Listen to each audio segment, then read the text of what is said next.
সাগরে তরঙ্গ পরে অথয় ধীর পক্ষীঠু নিরীহ যিয়ে নদীর গভীর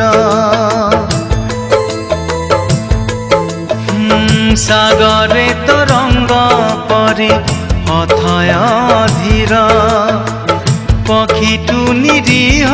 যিয়ে নদীর গভীর